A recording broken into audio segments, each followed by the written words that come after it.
Hey guys, Proverbs chapter 13 verse 4 today says, "The soul of the sluggard craves and gets nothing, while the soul of the diligent is richly supplied."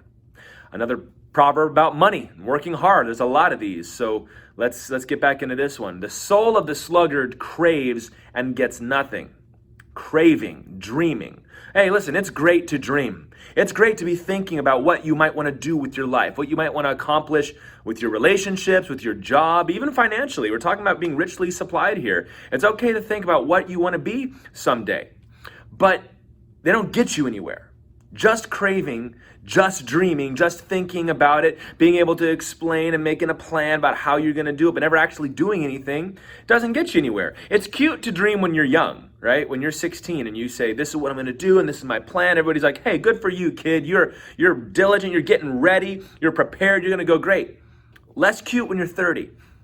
Less cute when you're 35, 40, and you're still dreaming and thinking, but you haven't done anything to accomplish that goal. It starts to become sad and embarrassing, even for people who are around you, to say, "Man, you've been saying that forever, but you haven't done anything with it." The dream is great, but it's not going to happen if you just sit around and don't do anything. Instead, he says, the diligent will be richly supplied. We're to be richly supplied by working hard. Diligence means day after day after day, putting in the time, putting in the hours, putting in the effort. And that's not really a fun answer, is it?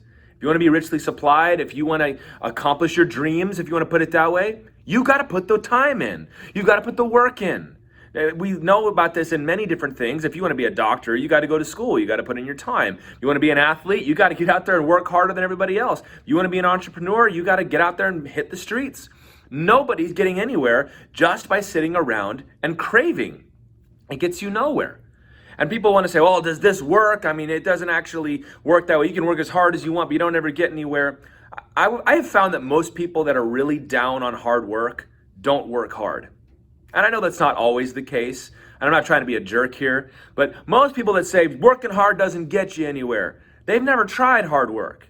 They'll try it for a while, or they'll work hard for part of the day, but then they want a break. Or they'll work hard for a couple days in a row, and then they say, "I need a break. I need another mental health day. I need another whatever, more vacation time," rather than putting in the time to get what you want. Especially for younger people. I can't remember who told me this first, but when I was in college and dating and everything else, and somebody said, "Hey man, 20s are when you gotta hustle. Enjoy your life later. Hustle right now."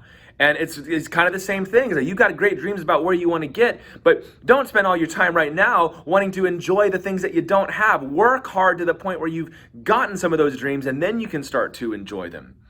Of course this works. Of course working hard works. But let me go ahead and point out something that I've noticed a lot. I was a youth pastor. I'm a millennial. I've run across this a lot. Many people want the life and the stuff that their parents had now. They're 19, 20, 24, 25. Their parents are in their 50s maybe. And their parents have worked hard their whole lives. They've paid their dues, they've bought nice furniture, they've got a nice house, they've put some money away, and they get accustomed to living that way. And they think that when I get out and get married and get my first job, immediately I should have all those things, which is not the case. And sometimes those folks will get bitter or upset because I'm working a full-time job, but I still don't have all the things my parents do. I'm still in an apartment. I'm still driving the old beater car. All my furniture is still donated and they're just gifts and the carpet's frayed. That's normal. That's how everybody does it. You work hard and get through that so that by the time you're your parents' age, hopefully you've done as well as them or even a little better. But if we just let that craving dominate our lives, then we start buying things on credit.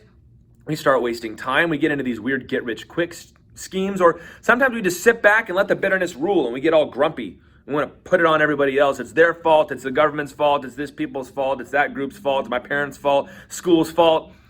The Bible says, listen, everybody's got something that's in the way. Everybody's got obstacles. Everybody's got issues, but everybody's got to put in the work. The soul of the diligent will be richly supplied, but the soul of the sluggard craves and gets nothing.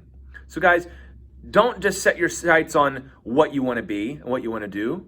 Do that, but don't just do that.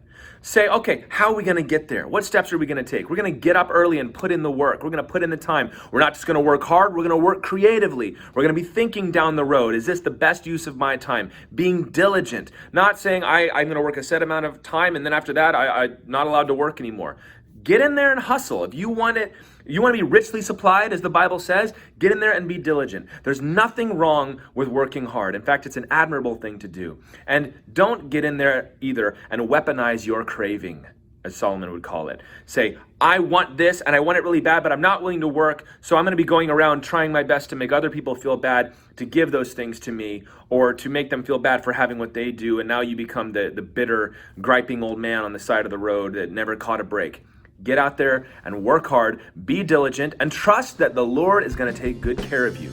God bless you guys.